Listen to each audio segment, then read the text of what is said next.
ವಿನಾಯಕ್ ದಾಮೋದರ್ ಸಾವರ್ಕರ್ ಅವರು ಬರೀ ಕ್ಷಮಾಯಾಚನಾ ಪತ್ರಗಳನ್ನು ಬರೆಯಲಿಲ್ಲ, ಅವುಗಳ ಒಂದು ಪರಂಪರೆಯನ್ನೇ ಪ್ರಾರಂಭಿಸಿದರು. ಈ ಪರಂಪರೆಯನ್ನು ಮುಂದುವರೆಸಿದ್ದು ಬಾಲಗಂಗಾಧರ ತಿಲಕ್ ಅವರು.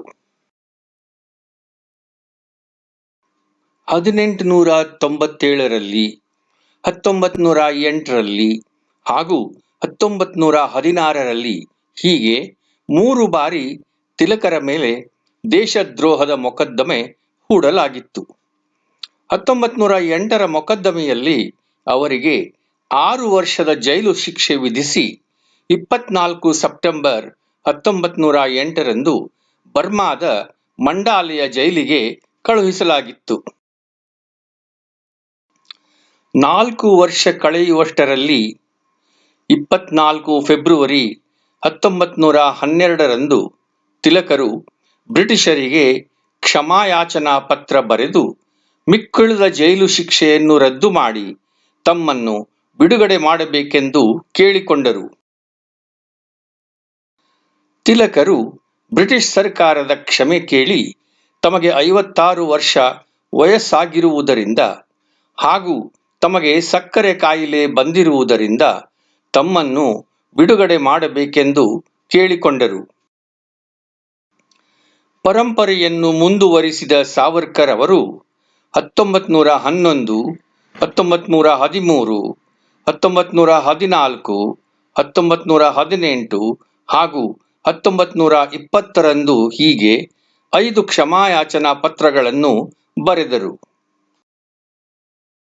ಪತ್ರದಲ್ಲಿ ಸಾವರ್ಕರ್ ಅವರು, ಸರ್ಕಾರವು ತನ್ನ ಅತ್ಯಧಿಕ ಔದಾರ್ಯ ಹಾಗೂ ಕರುಣೆಯಿಂದ ನನ್ನನ್ನು ಬಿಡುಗಡೆ ಮಾಡಿದರೆ ನಾನು ಸಾಂವಿಧಾನಿಕ ಪ್ರಗತಿ ಮತ್ತು ಇಂಗ್ಲಿಷ್ ಸರ್ಕಾರಕ್ಕೆ ನಿಷ್ಠೆಯ ದೃಢವಾದ ಪ್ರತಿಪಾದಕನಾಗದೆ ಇನ್ನೇನಾಗಲು ಸಾಧ್ಯ ಎಂದು ಬರೆದರು. ಪರಾಕ್ರಮಿಯಾದವನು ಮಾತ್ರ ಕರುಣೆ ತೋರಿಸಲು ಸಾಧ್ಯ.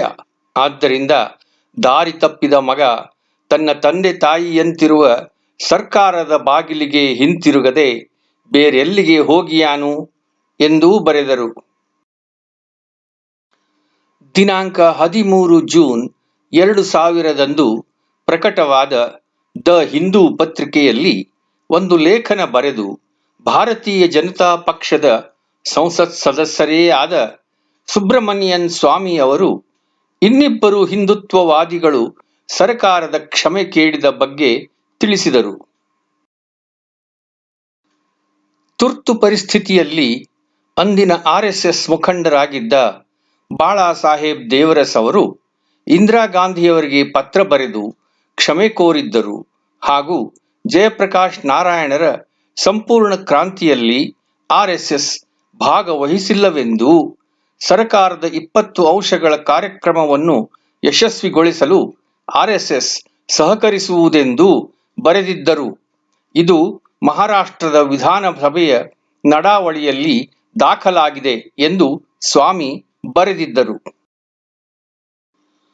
ಮುಂದುವರೆದು ಅವರು ಅಟಲ್ ಬಿಹಾರಿ ವಾಜಪೇಯಿ ಅವರೂ ಇಂದಿರಾ ಗಾಂಧಿಯವರಿಗೆ ಪತ್ರ ಬರೆದು ಕ್ಷಮೆ ಕೇಳಿದ್ದರೆಂದೂ ಆದುದರಿಂದಲೇ ಅವರು ತುರ್ತು ಪರಿಸ್ಥಿತಿಯ 20 ತಿಂಗಳ ಅವಧಿಯಲ್ಲಿ ಹೆಚ್ಚಿನ ಕಾಲ ತಾವು ಸರ್ಕಾರದ ವಿರುದ್ಧ ಯಾವುದೇ ಕಾರ್ಯಕ್ರಮದಲ್ಲಿ ಭಾಗಿಯಾಗದಿರುವ ಲಿಖಿತ ಆಶ್ವಾಸನೆ ಕೊಟ್ಟು ಪೆರೋಲ್ ಮೇಲೆ ಜೈಲಿನಿಂದ ಹೊರಗಿದ್ದರೆಂದು ಬರೆದಿದ್ದರು.